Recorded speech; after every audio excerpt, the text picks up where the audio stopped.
Hello, belles amours. Me revoici avec mes petites prises de conscience du jour.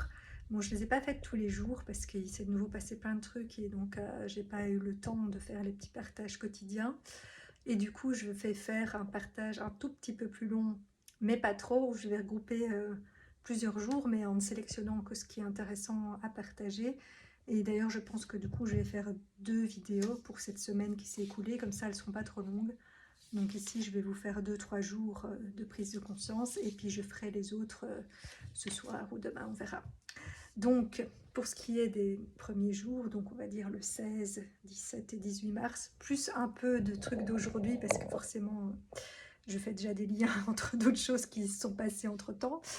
Le 16, que je trouvais comme intéressant de partage qui n'était pas trop personnel et lié à ma vie, à moi en particulier, même si forcément, si ça m'arrive comme message, c'est que ça me concerne aussi, mais je veux dire, voilà, des choses qui peuvent être utiles et partagées à la communauté. Je suis tombée sur un post, en fait, d'une amie qui mettait... qui était un peu énervée et je peux comprendre par rapport au système scolaire, de comment ça fonctionne maintenant et que quelque part, on a inscrit ses enfants sur une liste d'attente et donc on a une préférence de l'école dans laquelle on voudrait aller. Il n'y a aucune garantie qu'on pourra aller dans cette école-là. Et parfois, on est très loin sur la liste d'attente et donc on est obligé de s'inscrire dans d'autres écoles aussi. Et c'est souvent en dernière minute qu'on a la réponse de dans quelle école on est admis. Et donc, c'est pas très facile pour s'organiser à l'avance, vu que si c'est en dernière minute, ça peut changer toute l'organisation par rapport, je sais pas, au trajet, etc. Puis de savoir si les enfants vont être avec leurs amis, pas leurs amis, voilà. Et donc, moi, ça m'a fait... Enfin, j'ai fait un parallèle avec l'école de la vie, en fait, et où effectivement, les temps ont changé, et avant, je sais pas, quand on s'incarnait, c'est comme si on avait une vie toute tracée, j'ai l'impression, et que comme si l'espace-temps a changé. Moi, c'est vraiment comme ça que je le ressens. Et tout s'accélère maintenant et tout change beaucoup plus vite. Et donc avant, on s'incarnait, on avait décidé que, je sais pas, on allait faire toute sa vie avec une personne, qu'on aurait quelques amis toujours les mêmes pour toute notre vie, qu'on allait faire un métier toujours le même pour toute notre vie et qu'on avait un ou deux hobbies toujours les mêmes pour toute notre vie. Et voilà, et le plan était tout tracé et c'était facile entre guillemets à suivre avec les épreuves à vivre quand même, mais je veux dire, alors que de nos jours, en fait, tout bouge tellement vite, puisque la Terre est en transition et que les vibrations augmentent, que le plan, en fait, il se réécrit à chaque instant. Et donc, on ne sait pas c'est quoi le plan de la vie, l'école de la vie, ça change tout le temps. Et donc, on n'arrive plus à prévoir. Et même si au départ, on pensait que... Enfin voilà, on avait des préférences et une idée. Et nous, on se disait, moi maintenant, j'avais compris tout ça, où je m'étais retrouvée, je voulais ça, je sens que c'est ça mon rôle, ou que c'est ça que je veux faire, ou que c'est là que je veux aller, ou tel truc, ou tel projet, euh, où je veux aller à cette école-là de la vie et apprendre ça. Euh, c'est ça ma préférence. Mais en fait, il faut avoir confiance en la vie et une grande foi et un lâcher prise de se dire qu'on sera... admis à l'école qui est juste pour nous. Et peut-être que ça sera notre préférence, mais du coup, il faut garder la foi jusqu'à la dernière minute et que peut-être on est très loin dans la liste d'attente, mais qu'au fond, il va y avoir plein de désistements et que c'est notre place et que donc oui, c'est là qu'on ira, mais on ne le saura qu'en dernière minute. Euh, Soit, non, toi tu aurais bien voulu ça, mais ça c'est ton ego qui veut ça, ou c'était l'ancien plan parce que il y a X années, oui, au vu de comment était la situation sur Terre et de voilà de l'évolution de chacun, au départ tu étais censé jouer tel rôle, mais entre-temps le plan s'est réécrit parce que bon, il y a plein de choses qui ont changé, toi tu as évolué, tous les gens aussi, ça s'est pas passé exactement comme on l'avait prédit, et donc il faut s'adapter et réécrire le plan, et donc non, c'est pas l'Actira, c'est ailleurs, et tu vas jouer un autre rôle que celui que tu croyais devoir jouer. Et donc moi je me suis rendu compte que, ouais, que j'ai l'impression que la vie c'est comme ça, et que du coup il faut vraiment lâcher prise et faire confiance à la vie et à son âme, que on sera toujours là où c'est le mieux pour nous. Et du coup, ça m'a refait penser ce fameux voyage dont je vous parle souvent cette année que j'ai passé aux États-Unis, en Amérique, et qui revient souvent ces derniers temps parce que je pense qu'il y avait plein de clés dans ce voyage pour moi. Et, mais quelque part là aussi, en fait, j'avais dû j'avais décidé de faire un voyage parce que justement, je ne savais pas ce que je voulais faire de ma vie. J'avais trop d'idées, j'avais besoin d'y voir clair, de réfléchir et ouais, de prendre le temps loin des influences des proches, on va dire. Euh, mais mon premier choix, c'était pas les États-Unis, c'était l'Australie. Et donc, je voulais aller en Australie, en fait, au départ. Et, mais j'ai pas pu parce que c'est pas moi qui parce que pour l'Australie ils sélectionnaient une personne non deux personnes en Belgique, une francophone et une néerlandophone sur tous les candidats, et donc c'est pas moi qui ai été prise, et donc j'ai eu mon deuxième choix qui était bon, j'ai quand même été prise parce que j'aurais pu ne pas être prise du tout, mais j'ai eu mon deuxième choix qui était voilà, qui était les États-Unis. Et donc au début j'ai quand même un peu râlé entre guillemets, enfin une part de moi euh, était restée sur l'idée que je voulais aller en Australie, quoi. Mais en même temps, j'avais quand même envie de faire un voyage, et donc voilà, donc j'ai joué le jeu, j'y étais, et j'en ai profité à moitié parce qu'effectivement, il y a quand même une part de moi qui restait sur cette idée que c'est pas là que je voulais aller. Et ça, c'est la part boudeuse qu'il faut arriver justement à dépasser, puisque de nos jours, la vie, ça change tout le temps. Et on voit Monsieur Colère-Boudeur derrière, là, justement.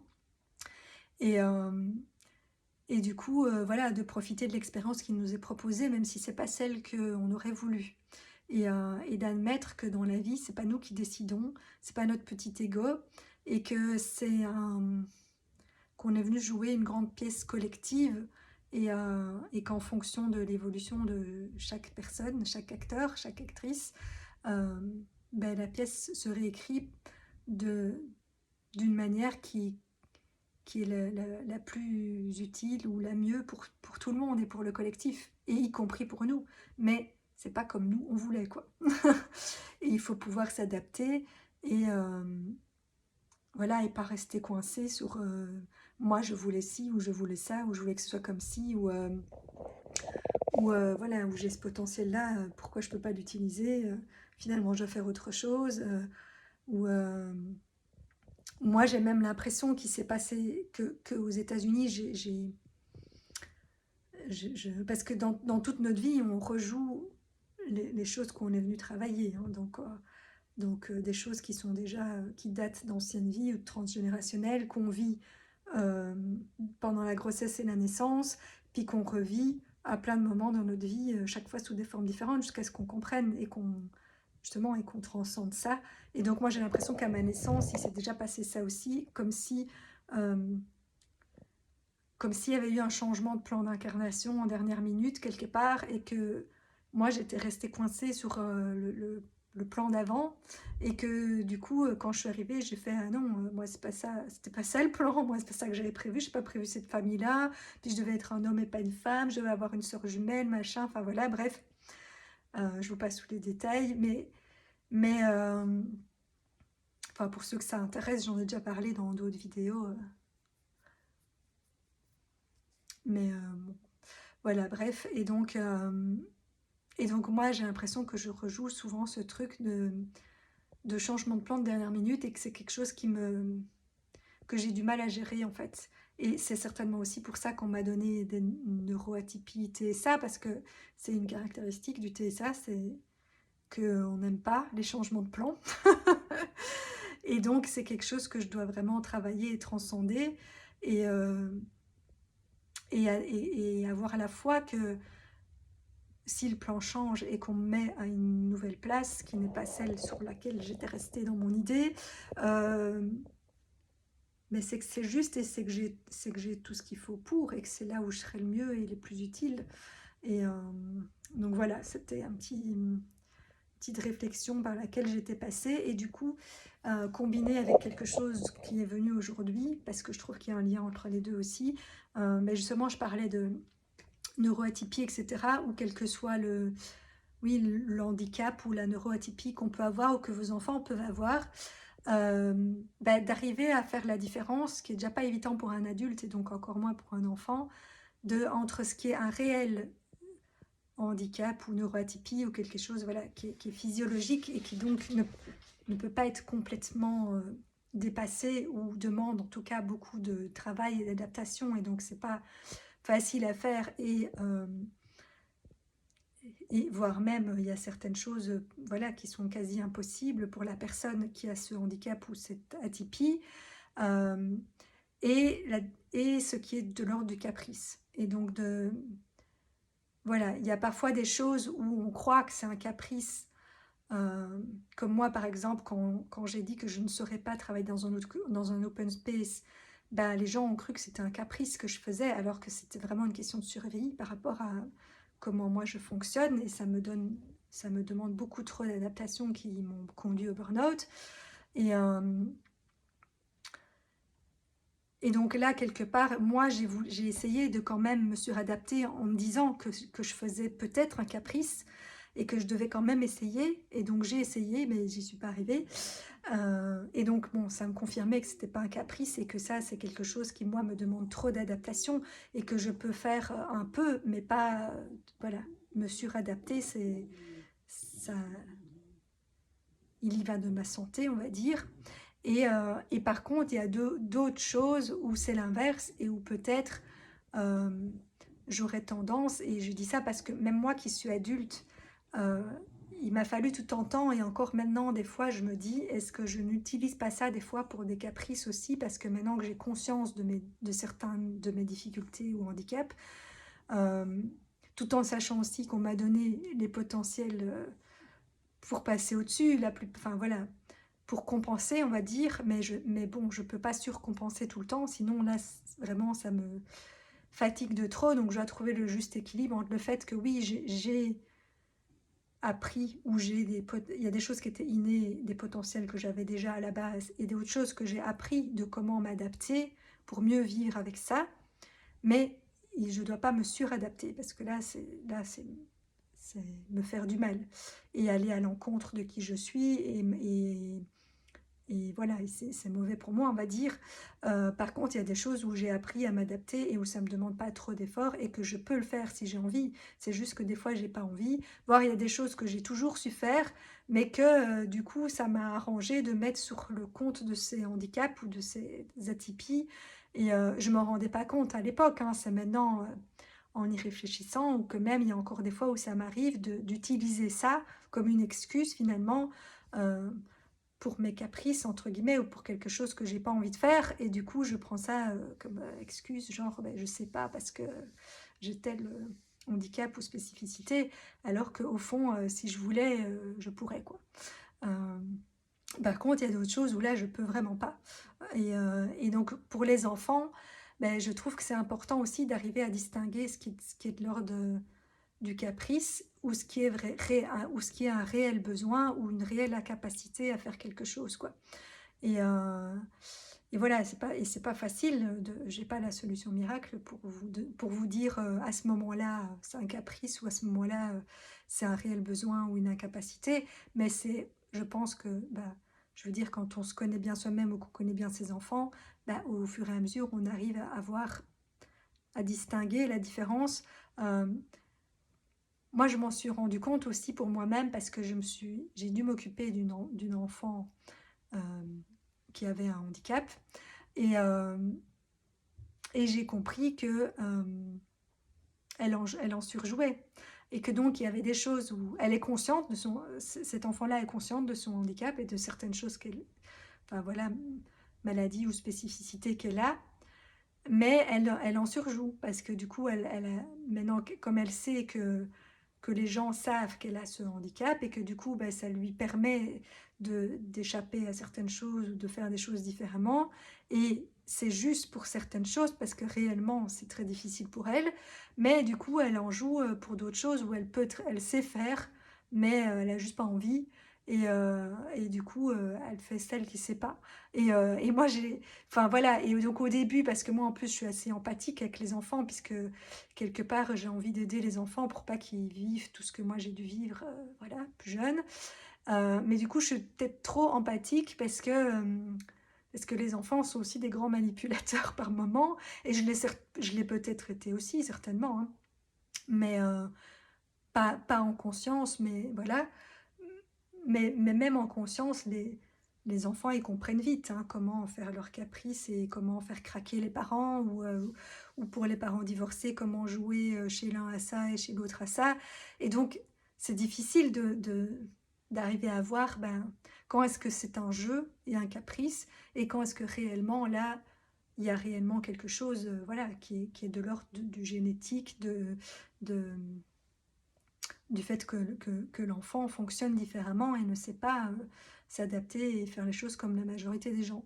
Et, euh, et donc voilà, je voulais aussi passer ce message-là parce que je pense que ça pourrait servir à beaucoup de personnes qui ont des atypies ou des enfants, puisque voilà, il y a de plus en plus d'enfants comme ça de nos jours, vu qu'on va vers une époque avec bah, qui évolue justement avec des choses qui sont où on n'est plus tous dans une case, dans une norme, machin, et où tout bouge très vite et où il y a plein de personnes de tout type euh, voilà, justement pour faire évoluer les consciences plus vite.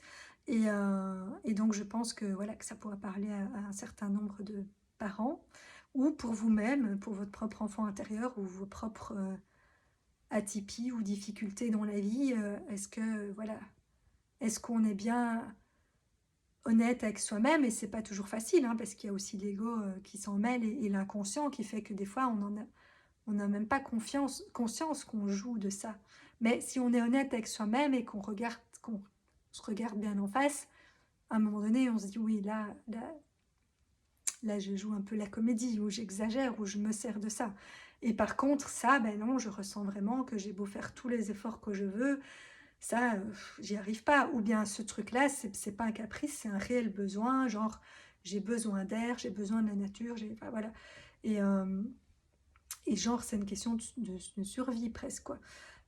Et donc, voilà, c'est vraiment important d'arriver à faire la différence, mais c'est pas évident, et donc, bah, c'est quelque chose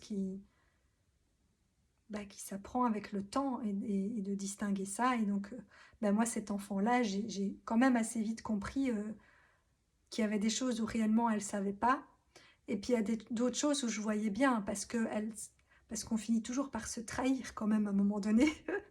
Et donc c'est ça qu'il faut bien observer, parce que normalement il y a des signes qui vont montrer que si, tu peux le faire. Après, il y a les tu peux le faire temporairement, et les tu peux le faire tout le temps. Ça aussi. Je dirais qu'il y a trois, du coup il y a trois, il n'y a pas que deux choses à distinguer, mais trois. Il y a ce qui est vraiment très difficile et qu'on ne peut quasi jamais faire ou s'adapter parce que c'est trop dénaturant et trop énergivore. Il y a les trucs où on utilise ça alors que on sait très bien faire et c'est un caprice, ou une non-motivation hein, pour quelque chose, et au lieu d'admettre que j'ai juste pas envie de faire ça, je prends une excuse. Euh, et puis il y a entre les deux, c'est-à-dire que on a, bah, à force, on nous a montré comment faire, on a appris, on, on a des potentiels qui peuvent compenser, etc. Et donc, on peut le faire par moment. Et donc, là aussi, c'est de sentir bah, les endroits et les situations et oui, le contexte dans lequel, bah, là, euh, je dois faire un effort. Et parce que si j'ai choisi d'aller dans ce contexte ou cet endroit ou avec ces personnes-là, ben je sais que je dois m'adapter un minimum. Et voilà, et c'est aussi mon choix d'aller là ou de fréquenter ces personnes, ou de, voilà, ou de, je sais pas, enfin bref, le contexte qui est. Euh, et je peux faire l'effort temporairement parce que c'est quelque chose, je sais pas, c'est une activité qui est une fois par semaine, ou c'est un truc voilà, ou parce que je vais dans la famille pendant 3 heures, ou parce que machin, nanana. Et donc, ben, ok, je peux faire l'effort ce temps-là, mais j'ai besoin après d'autres moments où je suis avec des personnes où là, je peux être moi-même dans ma vraie nature et ne pas devoir autant prendre sur moi et m'adapter, alors que c'est pas inné, que c'est quelque chose qu'on sait faire, qu'on a appris, mais qui n'est pas, voilà, qui n'est pas super évident, mais qu'on peut faire. Et puis voilà. Et donc pour moi, il y a vraiment ces 3 cas à distinguer. Là, c'est vraiment trop me demander ou vraiment exceptionnellement. Là, je peux, mais par moment, et donc je peux faire des efforts ponctuels, mais je ne sais pas le faire tout le temps. J'ai besoin de moments où je peux me reposer, récupérer ou être moi. Et, euh, et d'autres trucs où là, en fait, tu sais très bien, mais tu n'as juste pas envie. Ou tu as envie que les gens fassent ça pour toi, ou tel caprice, ou tel machin, et alors tu vas jouer là-dessus, mais voilà, c'est plus c'est une comédie, consciente ou inconsciente, hein, parce que des fois, au départ, c'est inconscient, mais à un moment donné, quand même, si on se regarde en face, on s'en rend compte, hein, et on continue à le faire malgré tout, au début. Et puis voilà, et puis final, et puis... Parce que toute habitude est difficile à changer, même si c'est quelque chose dont on prend conscience et qu'on sait que qu'on ne devrait pas continuer comme ça, ben, c'est pas pour autant facile à faire, mais on a la capacité de le faire, quoi. Et donc je pense qu'avec les enfants, il faut aussi bien euh, arriver à distinguer ces choses-là pour voir, ben, ok, ces choses-là, c'est vraiment compliqué pour eux, donc là, c'est moi qui dois m'adapter vis-à-vis d'eux ou essayer de trouver un système adapté, une école adaptée, un truc adapté, parce que c'est trop difficile pour l'enfant de lui s'adapter. Euh, ou ben, je peux trouver un, un équilibre ou un milieu avec certains endroits où je dois quand même apprendre à mon enfant à s'adapter, et puis d'autres où je peux le laisser exister tel qu'il est. Euh, et puis de se dire, bon, ça par contre c'est un caprice et il ne faut pas que je me laisse voilà, mener par le bout du nez et manipuler. Et donc là, bon, ou alors tu es honnête et tu dis, s'il te plaît, maman ou papa, non, ça j'ai vraiment pas envie de faire. Et alors, bah, à vous de voir si c'est ok pour vous, et que parce que l'enfant a été honnête et que bah, il a le droit aussi de pas avoir envie ou pas aimer faire certaines choses, et on peut décider du coup de pas les faire, mais pas en trouvant une excuse ou un truc ou un caprice. Enfin voilà. Euh, voilà, ça c'était ce que j'avais envie de partager pour le 16 du 3. Je vais juste faire 2 jours parce que je vois que ça fait déjà 20 minutes. Donc pour le 17, c'est des petites prises de conscience plus rapides. C'était juste 2 trucs en fait qui m'ont marqué dans ma journée. Euh, bon, il y a eu plein d'autres choses, hein, ma compréhension personnelle, mais c'est mon histoire à moi, donc je ne pense pas que cette partie-là n'est pas opportune à partager, mais j'ai trouvé des petits clins d'œil de la vie. D'ailleurs, je dis clin d'œil, et il y a justement un truc qui parle de ça. Je ne l'ai pas fait exprès, je réalise en le disant. Ça, c'est toujours... bah, c'est encore un exemple de synchronicité, des trucs que je ne fais pas exprès, mais tout est lié.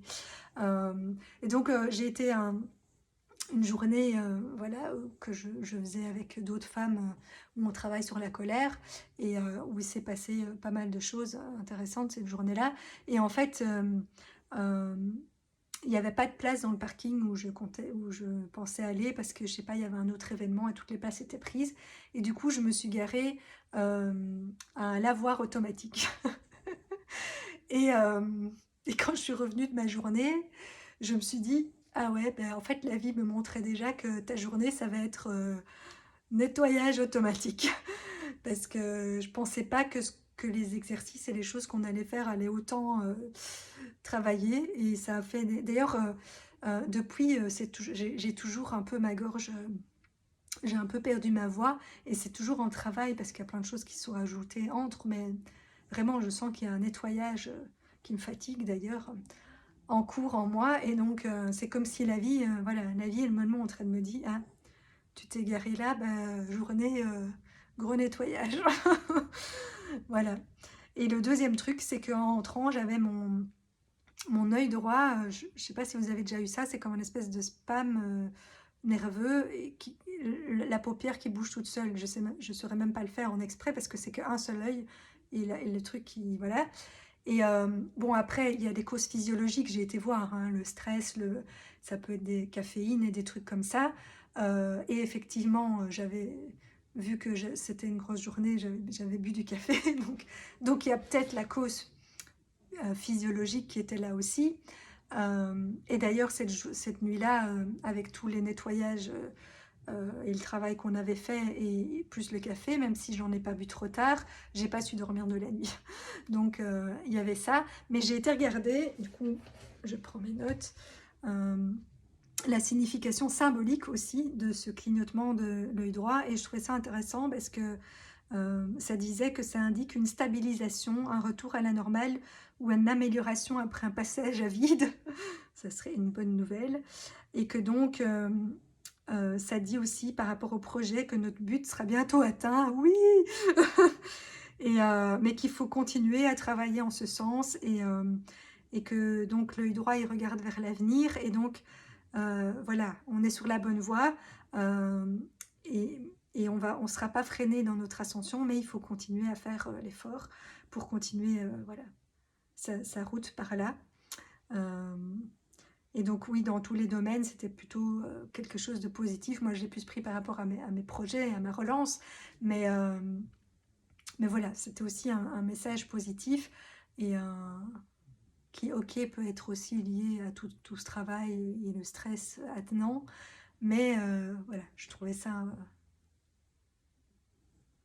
intéressant. Et du coup, juste, bon là, je vous ai partagé quand même la signification, pas en long et en large, hein, je vous ai juste lu 2 phrases, mais c'est aussi pour que vous ayez le réflexe quand il y a quelque chose d'inhabituel qui vous arrive, que ce soit quelque chose sur votre corps physique, un endroit qui vous fait mal, moi ça sera pour la journée d'hier, donc je vous partagerai à ce moment-là, mais voilà, des animaux que vous n'avez pas l'habitude de croiser ou qui faisaient quelque chose de spécial que vous avez vu, si vous voyez vraiment beaucoup de fois le même chiffre, ou je sais pas, ou même ça peut être juste quelque chose, un signe, quelque chose que vous entendez à la radio, un mot, quelque chose que vous voyez. Si vous sentez que dans votre corps, il y a une réaction, ben, c'est que ça vous parle, et donc ben, essayez de savoir c'est quoi le message, quoi. Si vous sentez que ce truc-là, ben, ça a attiré votre attention, que ce soit visuel, auditif, enfin voilà, même olfactif, enfin bref, ça peut être par tous les sens. Euh, si vous sentez que ça attire votre attention et que ça provoque une réaction en vous, ben, essayez d'aller... sur Internet maintenant, vous tapez tel truc symbolique et vous trouvez toujours bien quelque chose. Après, je vous conseille de regarder plusieurs sites pour faire votre popote. Et aussi, bon, c'est vous qui décidez sur quoi vous vous centrez, mais moi, je me centre toujours sur le positif, parce que dans les interprétations, il y a souvent des interprétations positives et des interprétations négatives. Et comme moi, je suis quelqu'un de positif, ben, à moins que vraiment, quand je lis le truc de l'interprétation négative, je sens vraiment que mon corps réagit et qu'il y a un message par rapport à ça. Sinon, je lis plutôt l'interprétation positive comme un signe de la vie, une synchronicité que la vie m'a envoyée pour de nouveau m'encourager et me dire, voilà, c'est positif, courage, continue, tu es sur la bonne voie, ou voilà. Je vais m'arrêter là parce que ça fait de nouveau presque une demi-heure, mais bon, ça va, c'est pas 1 heure comme je pouvais faire avant.